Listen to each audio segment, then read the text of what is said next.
very warm welcome to episode 4 of In the Craft Room with Julie. And I'm actually starting filming this just a day after I published episode 3. And I just wanted to start actually by saying a huge thank you to everybody who enjoyed the unboxing part of the video and headed over to my Etsy shop to treat themselves to a few bits and pieces. And a lot of the items that I actually showed in that unboxing part of the video sold out very quickly. So I've started an order, which, as I said before, takes about 2 to 3 weeks to get here. But I'm going to order extra in of all those lovely popular lines that you all enjoyed. And if anybody's asked me to order anything, then I'll let you know when that comes in. And also a huge thank you to everybody who went over and joined my Patreon channel. Had quite a few new members after the video. A few of you joined for the year, so that's really appreciated. And it's really lovely to know that you'll be with me for the next year at least. And I hope you'll enjoy everything. Now, what I'm actually working on here is Patron tutorial number 59. Lovely vanity unit, and this will already have been published by the time I share this episode. So what I'll do now is actually just flash up an image of this item completed. So we'll just sort of jump into the future for a moment. And this one was published on the 20th of May. So for this piece I'm using Rustin's wood dye, and this is the brown mahogany, and I don't use this colour a lot but I really like it. They also do a red mahogany, but this brown's got a really nice sort of colour to it. I've dispensed it into a pot just because it's easier to sort of dip your brush into a pot rather than keep going back into the tin. And I left the pot over the weekend and I covered it in cling film or saran wrap, and that keeps it perfectly fine for quite a while actually. I'm sure I've left them for quite a few weeks before, just with the cling film over the top.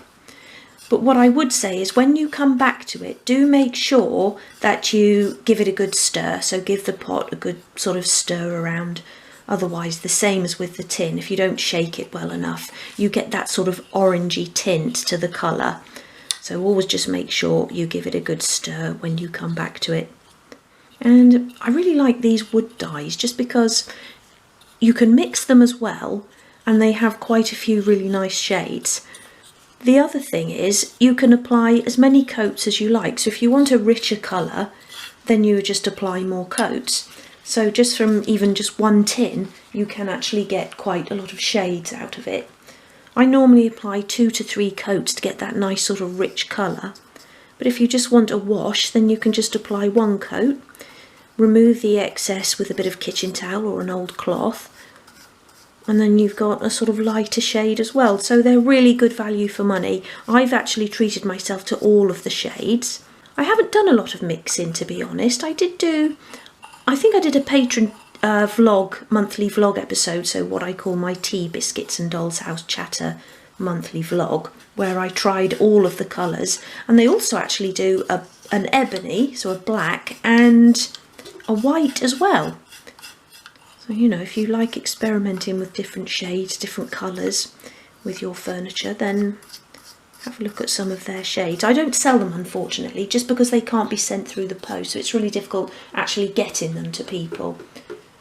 But, you know, you can pick them up from your local DIY store or Amazon. I actually just ordered a new tin of the walnut from Amazon because I couldn't find the colour I wanted in my local DIY store. And they last a long time because you only need a little tiny bit. Okay, so that's another coat on there. I'm going to try to get this tutorial finished today, get the filming of it finished, and then I've got quite a few other projects to work on. So what I'll do is each time I sort of pick up a new project, I'll pop in to say hello and show you what I'm working on. So whilst I've got my gloves on, I thought I'd do my next wood dye project. And this time I'm using the walnut wood dye, which is one of my favourites. And I'm actually making a wardrobe for the 1940s doll's house. And I'm sure most of you know, but that's my series that I share over on my Patreon channel, where I'm turning a mount-filled doll's house that was given to me by a friend into a 1940s family home. So we've completely finished decorating the outside and inside of the house, and we're now starting on the furniture. And we're working in the main bedroom, and in the last episode, which was episode 23, I made a dressing table, so I'll show you that now. So really sort of 1940s traditional style dressing table there. And the wardrobe that I'm making now will sit to the left of that and sort of fill the rest of that wall space there. And the wardrobe design I've chosen will have a slightly sort of Art Deco feel to it as well. Now this won't be published until the 10th of June, so I won't be able to show you a photograph yet, but I certainly will in the next episode. Okay, so I haven't actually done any filming for over a week now, so thought I'd just drop by and update you on some of the crochet projects that I'm working on at the moment. So if I just take you into my little working section here, and I've started putting my work into little bags just to keep it separate, because it's all sort of getting mixed up in here.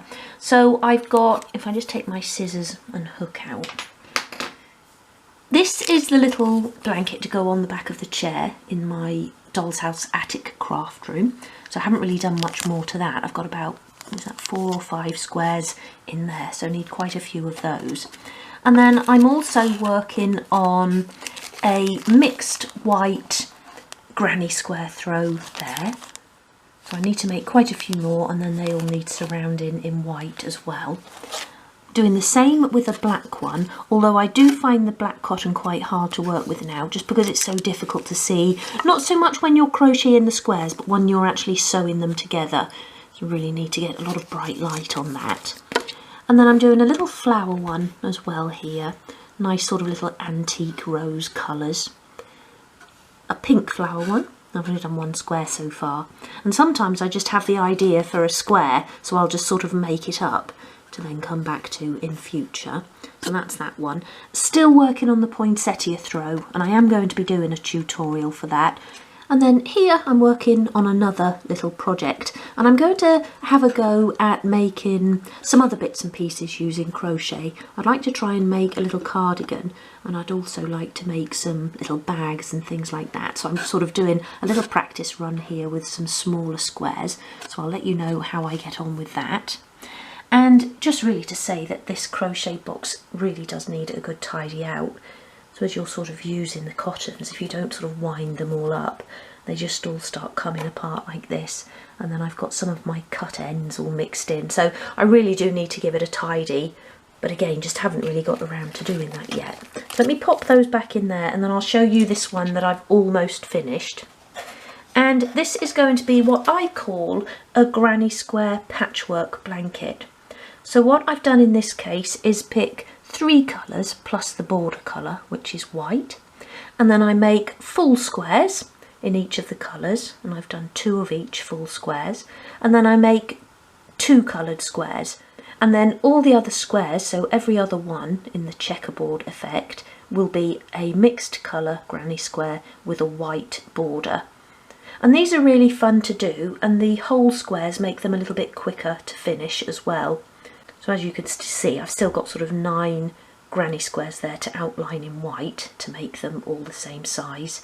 Then I'll crochet them together and then do a border around the outside edge. Now I normally only do 1 border, so a white border, if that's my main colour obviously, but I'm actually going to bring in the pink, yellow and green around the outside as well, and perhaps do a nice ruffled border as the final row. So that will be a little bit different, so I'm really enjoying working on that. So I thought it might be nice as well if you join me as I'm cutting a new project for book 6, and I'm just going to show you that. It's a kitchen workstation, and I've done these before, but I'm just trying to add in something a little bit different, and I'm going to have a wine rack underneath the left-hand drawer there. I've got a towel rail here, but I might actually make that into a kitchen towel rail. So we could have a kitchen towel on one side, and then I may put another one on the other side just to hang tea towels and things like that. And I'll probably think of something else to add in. I may put some baskets perhaps on the bottom shelf there. But I just wanted it to be slightly different from the ones I've done before and have a little bit more detail on it. So I've done the cutting list for the sort of basic table shape, if you like, but I haven't yet done the wine rack, because I'm not sure what sizes I'll need to do that. I'll perhaps get a 12 scale wine bottle out and just measure that, so make sure that they would actually fit in. So I'm going to begin cutting this now, and I'm just going to start by changing the blade in my knife, and that's just because I've done quite a bit of cutting with it, but I've also been cutting some paper with it, and that really does blunt the blade, as I'm sure you know. So it's always a good idea to change your blade when you're starting a new project. So I'm just removing the old blade there with my pliers. Always hold on to the pliers nice and tightly, and then just going to slot that on, and then I always just push it on with the pliers as well, so you don't have to get your fingers anywhere near the blade. Close that down, and then I'm going to put the old blade back in that packet. And I just sort of twist it around really carefully. And as I've got this piece of foil here, I'm going to pop it in there as well. And then what I like to do, and this is probably a little bit overkill, but I also just like to wrap a bit of masking tape around it. And this really is just a precaution, you know, when myself or Matt is emptying the bin, you know, you don't want sort of loose blades in there. I'll sort of get hold of the bag and then get a horrible shock. So I sort of normally do that as well. I'll just tear that off. And then just pop that into the bin. I'm sure you all have your own little methods of disposing of your blades, but the safer the better. Okay. So, the other thing I was going to do just before I start cutting, I always say to you how important it is to have a nice sharp pencil nib so that you can get more accurate measuring. But I don't think I've ever spoken about how I actually sharpen them. So let me just grab a piece of sandpaper, and I've got a 180 grade piece of sandpaper here. And you want a piece that you're just happy to get rid of once you've done this. So hold your pencil against it and just twist.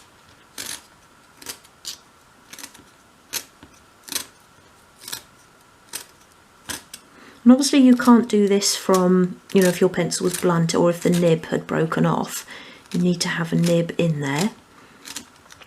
So you can just sharpen it with your regular pencil sharpener if it's gone really flat. And then just sort of sharpen it up by doing this.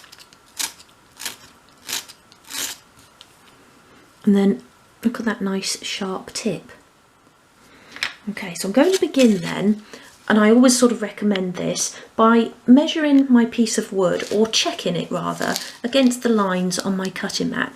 So I line up one long edge there against a vertical line, and then I check along the top. And if I just bring the camera up and show you that from the top, you can see that that is not straight. So what I would then do is just push that up above that horizontal line and making sure I'm still lined up against my vertical line, and then I would trim that off. And I can't do that with one hand, so I'll just pop the camera down again. And that is how I always begin when I'm cutting. And then after I've done a few cuts, I'll do that again just to make sure that I'm still straight. It's so easy for a piece of wood to go off. You only have to get a couple of measurements out by even, you know, a quarter of a mil, less than that. And then after 3 or 4 measurements, you're out by 1 millimetre, and that will throw out your pieces. And I think when I get a lot of people saying I just can't get the pieces straight or square, and I think that's probably why you need to make sure that you're starting with a square piece of wood, or obviously you're just never going to win, you're always going to be out. So that's always the first thing to do. And I've spoken about this in a video I did it's called Working with Wood, tips and advice, I think. But if you just searched Julie Warren Working with Wood, that should come up, and there's loads of tips and advice in there, and I talk about different types of wood and how they rate them on a scale of sort of soft to hard using a Yanker rating, and that gives you an idea of how easy they're going to be to cut. But you know, a lot of people I think are put off by thinking that you have to use power tools or it's really difficult to cut the wood, so they don't even try. And I must admit, when I first started, I started by trying to use mahogany. I thought, you know, that was how you got dark wood furniture. I didn't think about varnish or wood stains or anything like that at the time. I was sort of so naive in the hobby. So I was trying to cut through mahogany and I couldn't do it, so I borrowed Matt's power tool handheld saw and used that, and the edges were all jagged, and I almost gave up. So I always like to say to people, don't give up before you've really, you know, researched and looked into it, because you don't have to use power tools. You can cut wood by hand, as you've seen me do many times. And yes, I suppose it does depend upon the strength in your hands, but I find it fairly easy to cut wood up to the thickness of 3mm, and I'm talking here about things like abishi and basswood. So they are hardwoods, but fairly, you know, soft to cut or easy to cut. Just using my craft knife. So if you have sort of been put off in the past by thinking, oh, it's too difficult, you know, I won't be able to cut the wood, I would really urge you to go and have a look at that video of mine on working with wood and give it a go. You know, you only need to order one tiny little bit of wood, one sheet, and have a go. And I think you'll be surprised at what you can actually do with just with a craft knife. You know, a good sharp knife.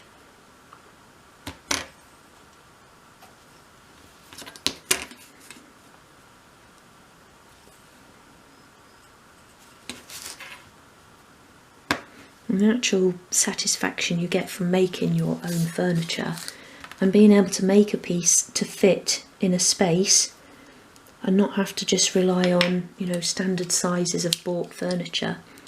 It, you know, it is very, very satisfying.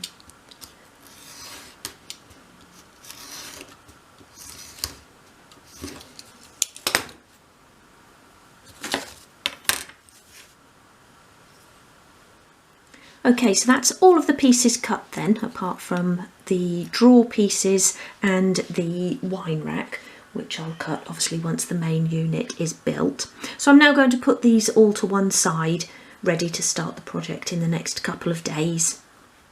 So I'm just popping back in again to let you know that I've just had a Streets Ahead delivery, and I'm just going to sort of skim over these products because these are all restocked items, so all things that I've had in stock for a while and then I just reorder. And there are a couple of things that Streets Ahead have been out of stock with since sort of the end of last year, which are now back in, and that's these little sort of half round doormats here, which are really nice, and also the jardinières. So I've got the blue and white china ones there, and also the sort of pink or red patterned china ones there as well. Those lovely plates that I'm a big fan of, I've got some of those in my doll's house. The cheese boards as well, I've just reordered. They're really nice. The little sand timers, and these are actually working sand timers. I've also got one of those in my collection. And then just lots of sort of ironmongery and door furniture and all things like that. So if you're looking for any sort of hardware for your project, then do pop over and take a look.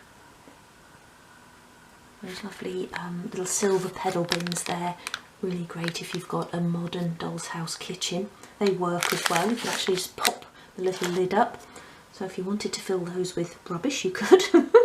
And lots of little glass bits as well, so it's got a lovely covered cake stand there, and then just a uncovered cake stand, so just like a little glass plate on a pedestal there. Some glass candy jars. It's quite difficult to show the glass on camera because it's clear, but they're all really nice. And these lovely picture frames as well. You can put your own pictures in there. So just a sort of quick look at that, but also just to say that the order I placed with Aztec, and a lot of you have asked for bits and pieces on there, that's on its way as well, and I'm hoping it will arrive this afternoon. And I think I got about 10 new lines on there, which I'm really looking forward to sharing with you. So once that arrives, again, we'll do a bit of an unboxing video, and hopefully you'll see something you like. Okay, so it's actually the next day now, so it's Saturday now, and the Aztec parcel arrived late yesterday afternoon, and I'm really looking forward to having a look at the new lines. So let's get this unpacked.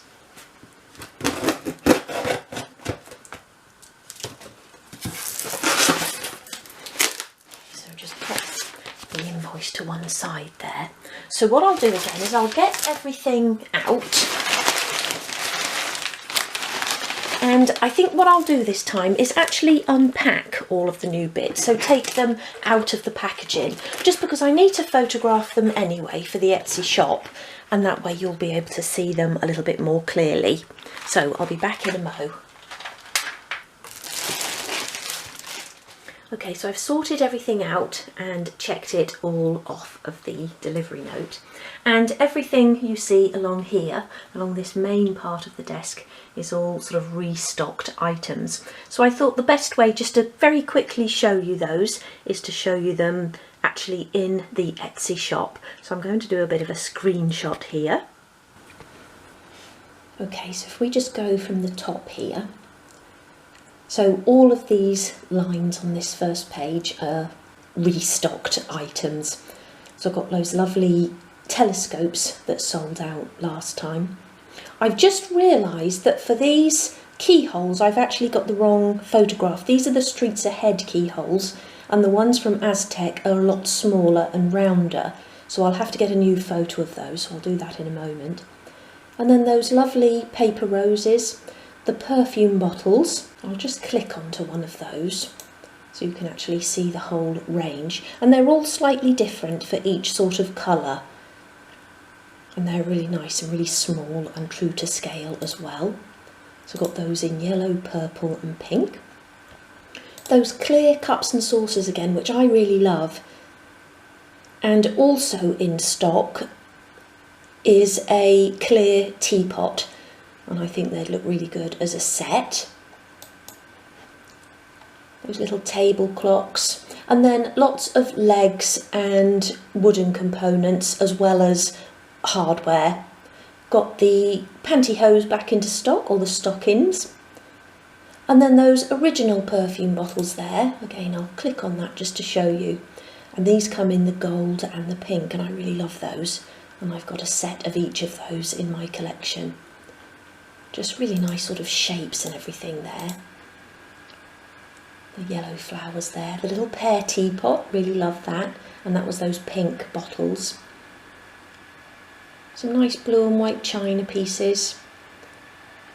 The sewing machines, and they are quite pricey, but they've got a lot of lovely detail on them, and I've got the black one there and the silver, and the whole top slides off, and you've got some little bits and pieces in there as well. I really love these plastic jugs and pitchers here. I think they're really good, and I've also got the other little set here, which is the jug and glasses. And that's those, all again, like I say, just restocked items. So you may have seen all of these bits and pieces before, but I just wanted to highlight these little bowls because amongst the new stock that I'm going to show you in a moment, I've ordered some canisters which match this little set. And I really love that pattern on there and the colour. So that was all of the restocked lines.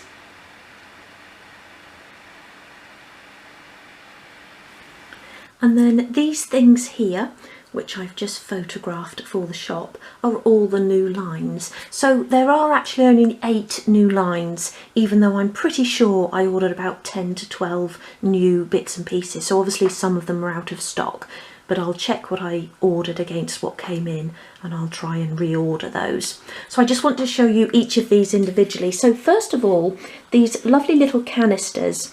Now, I just showed you the little bowls that had the same design, and I thought about these for the 1940s doll's house. So I'm going to keep hold of these for my own 1940s doll's house. But I just love the colours on there, that lovely pink rose with that green.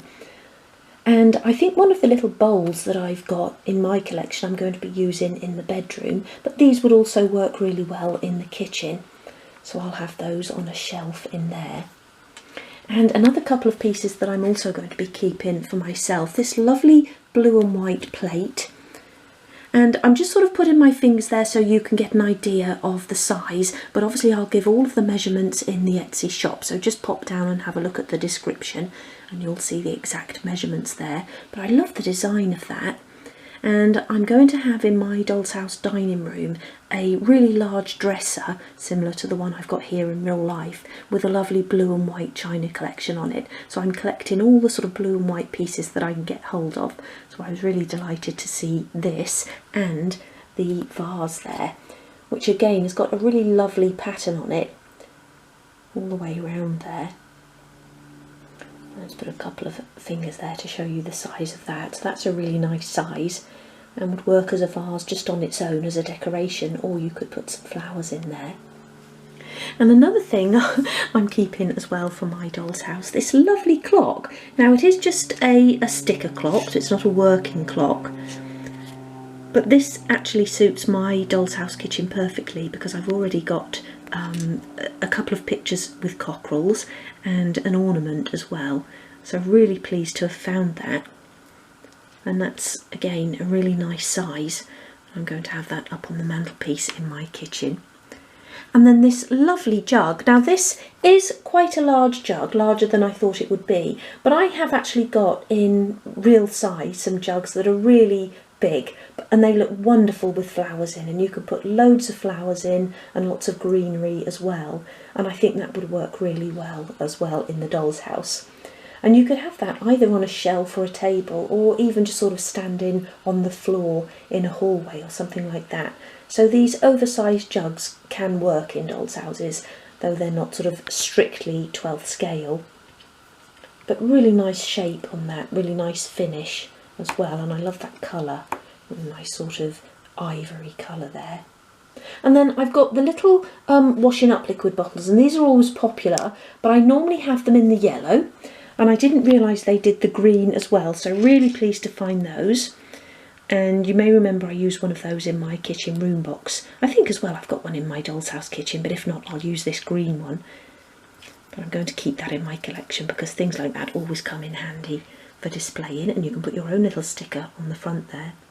And then I love anything that is sort of true to scale, and this little measuring jug is. And just look at that, that's lovely, not even as tall as my little finger there. And it has, I don't know if I can get it on camera, but it has actually got detail on the side, so you've got the actual measurements on the side there. And that's just a little plastic jug, but they look really good on a side in a kitchen. So there's that as well. And then finally this little sewing box, and what actually attracted me to it was the lid. It's got a lovely picture on there, and this is a little tin sewing box, or little metal sewing box. I'm just going to take the lid off. Now I can't say I'm overly enamoured with the sort of little bits and pieces that come in it, although you have got a nice little roll of ribbon there and a little cotton spool. and then a really nice little button in there as well. They're the sort of standard fixed scissors, which are nice. But then, you know, they've just put in a couple of sort of quite large beads. I'm not sure why they do that, because I'm not sure what they're supposed to represent. And obviously they'd be massive beads in real life, the size of sort of Christmas baubles, but you can actually repurpose those for another project if you sort of love this tin as much as I do. So I'm actually keeping one of these just for the tin and these little bits, and then they've also put these sort of quite large pieces of ribbon in, which again may come in handy for other projects. They'd work really nice perhaps as bag handles or something like that. And then this tape measure, which is obviously meant to be a fabric tape measure, which would be okay, but it starts at 14 inches there. So I'm not sure how a tape measure that starts at 14 inches would be of much use. But I suppose you could just sort of roll it up and just have, you know, part of it on show, and that would work. But, you know, I feel awful actually criticising the bits that come in it, because I really do like the button and the spool, the scissors and the little ribbon roll there. And I think these bits are a little bit oversized, but would be able to be repurposed. But like I say, I'm just keeping hold of that for the tin, because I think that's a lovely picture on there. And it's a nice sort of heavy metal tin. So I think that is actually worth it just for the tin there. So yeah, like I said, I did order a few more products, but obviously some things were out of stock. And I know they do sell out rather quickly, all the sort of nice bits and pieces, so I will try again. But yeah, really pleased with all of those new lines. So I also want to let you know that I've just finished recording the next episode of my Doll's House Diary, and that's episode number 62. So that will be coming along next week. And in that one, I'm dressing the little stepped unit in the attic craft room. So another one of those with all those lovely little accessories. And I also just wanted to say thank you to everybody who watches the videos, but very few of my subscribers are actually watching the videos. I think it's something like 80% of the people that watch haven't actually subscribed to the channel. So if you could just hit the subscribe button, I would be very, very grateful. And it's completely free as well. And if you like to press the notification bell as well, then every time I upload a new video, you'll be notified, and that would be really appreciated. So that's it for today's episode. I hope you've enjoyed it, and I'll see you again in the next episode of my Doll's House Diary. Until then, take care. Bye.